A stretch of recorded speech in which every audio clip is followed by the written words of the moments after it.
बघा विद्यार्थी मित्रांनो, मागच्या व्हिडिओमध्ये आपण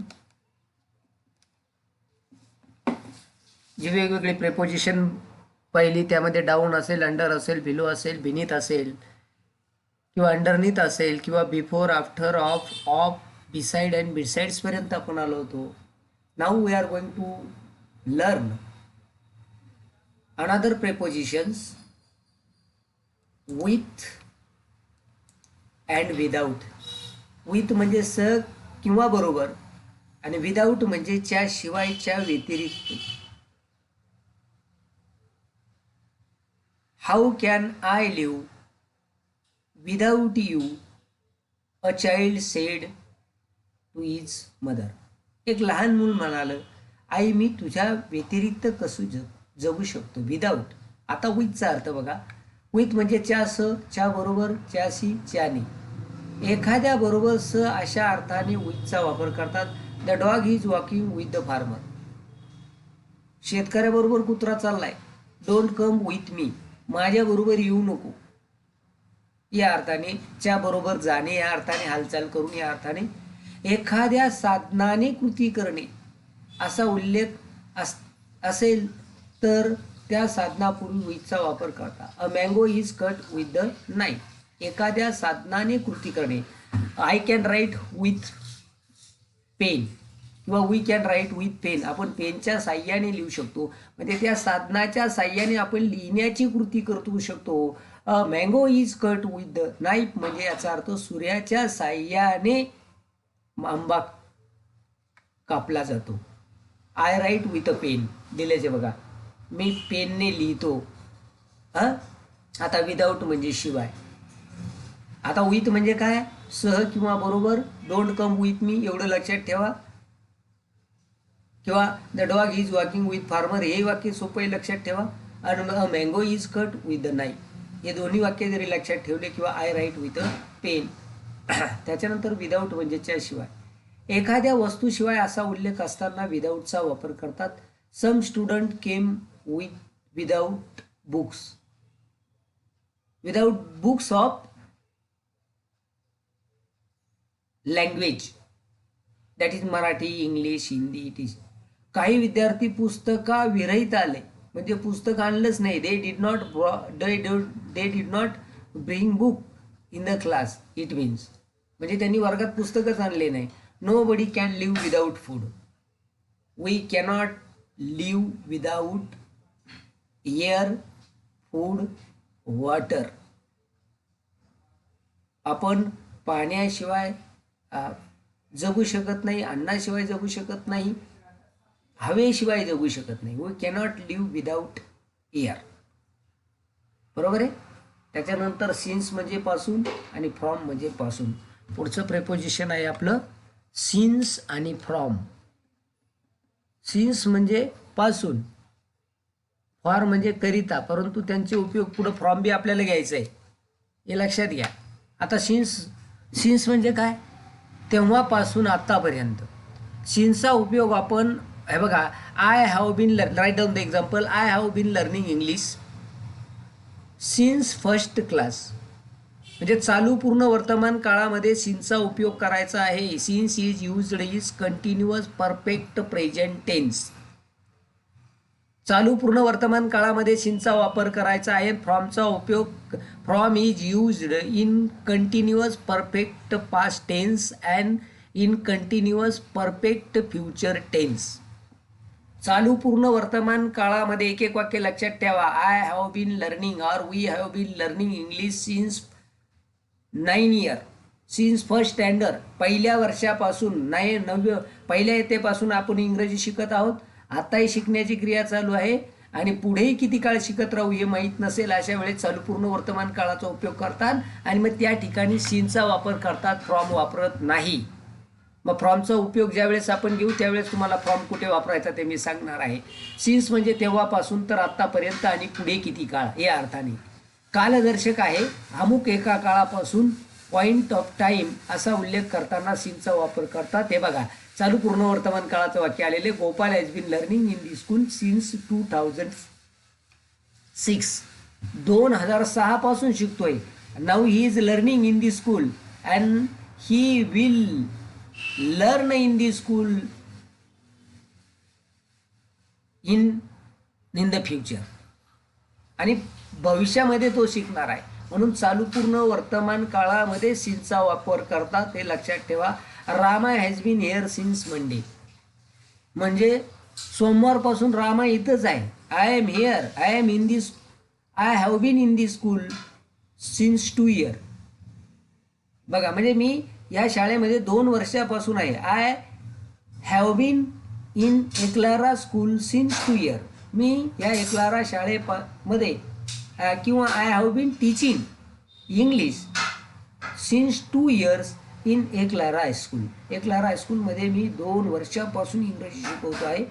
आताही शिकवत आहे आणि यापुढे मी किती काळ शिकवत राहिले माहीत नाही. म्हणून या ठिकाणी चालू पूर्ण वर्तमान काळामध्ये since is used in continuous perfect present tense.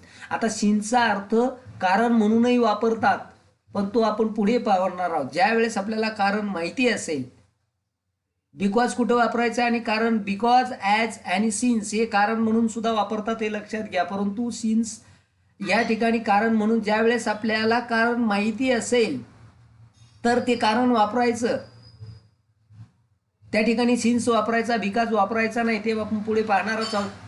For म्हणजे च्याकरिता किंवा च्यासाठी, अमुक काळाकरता, विशिष्ट काळासाठी. I lived in Mumbai for 10 years. मी मुंबईला 10 वर्ष राहिलो.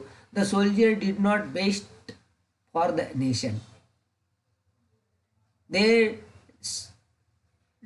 Soldier did not their best for the nation, म्हणजे ते त्यांच्या सैनिक जे आहे त्यांनी they did their best for the nation, म्हणजे त्यांनी राष्ट्रासाठी प्रयत्नांची पराकाष्ठा केली. Write down the phrase to try one's best. Write down the phrase to try one's best. प्रयत्नांची पराकाष्ठा करणे. To try one's best. I have tried my best to achieve the goal. मी माझ्या म्हणजे यश मिळविण्यासाठी प्रयत्नांची पराकाष्ठा केली. To try one's best. Write down the phrase to try one's best. You have to try one's best to achieve your goal. तुम्हाला तुमचे ध्येय साधण्यासाठी प्रयत्नांची पराकाष्ठा करावी लागेल. किंवा फॉर ए ठराविक कालमर्यादा, लेंथ ऑफ टाईम, विशिष्ट पिरियड मोजायचा आहे. मी तुम्हाला the child has been sleeping for 2 hours. For 2 hours, 2 तासापासून लहान मूल झोपलेलं आहे. Now is sleeping. आत्ताही ते झोपलेलं आहे. फॉर भविष्यकाळातही वापरतात, भूतकाळातही वापरतात.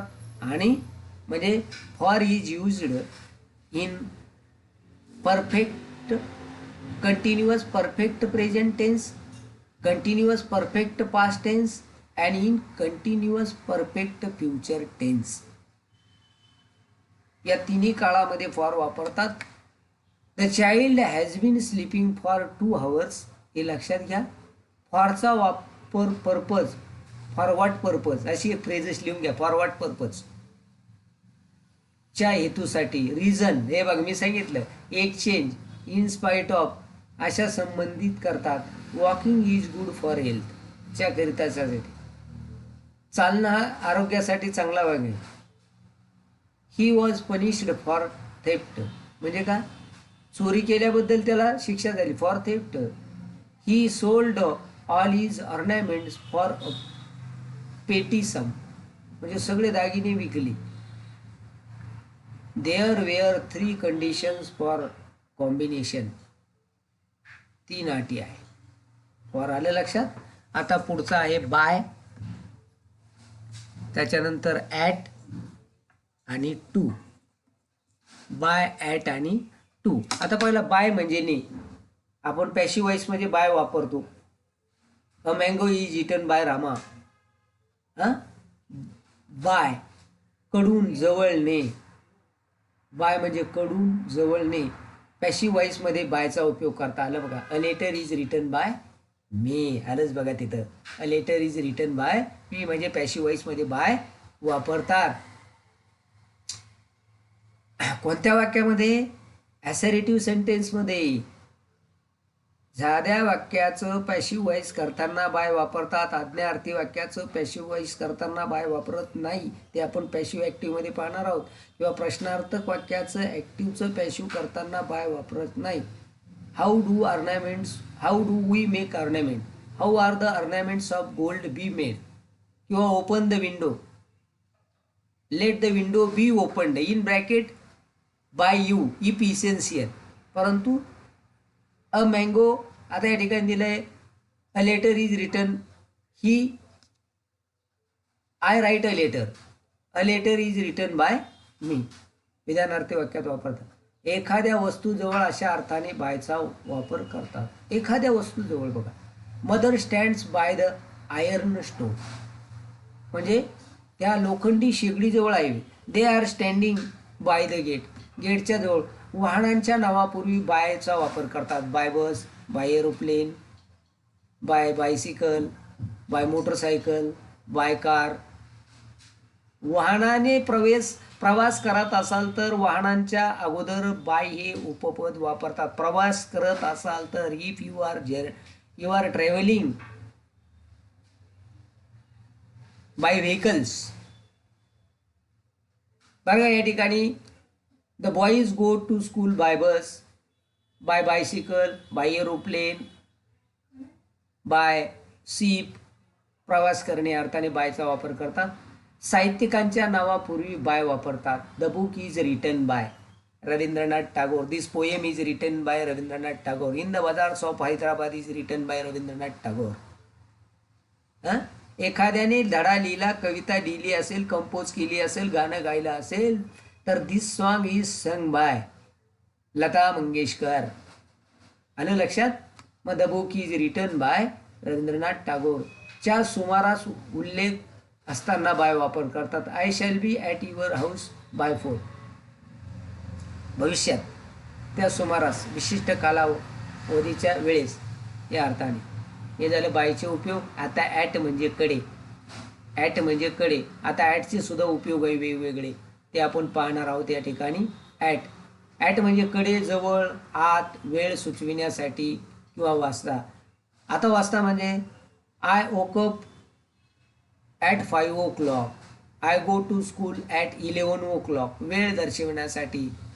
आलं लक्षात? The child throws a ball at the woman, म्हणजे त्या याच्याकडे फेकला, स्त्रीकडे फेकला, च्या दिशेने या अर्थाने. एखाद्या वस्तूजवळ असा उल्लेख करताना Yasmin is standing at the window, Yasmin is standing at the gate. Yasmin ही खिडकी जवळ उभी आहे. At the gate, at the window. मोन इज ॲट द गेट. हे बघा आलंच गेटचं उदाहरण. आता मध्ये या अर्थाने ॲट वापरतात. Mangesh meet me at my office. In my office नाही, माझ्या ऑफिसमध्ये भेटला. मध्ये या अर्थाने सुद्धा ॲट वापरतात. गोपाळ लिव्ज ॲट पलसनेर, गोपाळ पलसनेरला राहतो. जसं एखादं शहर आहे. Karmaveer Bhaurao Patil was born at Kamboj in Kolhapur district. At Kamboj, एखाद्या गावाची विशिष्ट वाडी, भाग, एखादा उपनगर दाखवायचं असेल. At Eklahara in Nashik, I work at Eklahara school in Nashik, असा त्याचा अर्थ होईल. वेळ सुचविण्यासाठी वाजता. आता लीला गेटअप्स, वेळ दर्शवण्यासाठी ॲटचा उपयोग करतात. ते आपण पहिला ॲटचा उपयोग बघा, चांगला समजून घ्या. Their uses are different. सणांच्या नावापूर्वी ॲट वापरतात. At Diwali, at Durga Puja. सणांच्या नावापूर्वी ॲट हे प्रेपोजिशन वापरतात. हे समजून घ्या. राहिलेला बघा आपण 2 पासून पुढच्या व्हिडिओला सुरुवात करणार आहोत, हे लक्षात घ्या.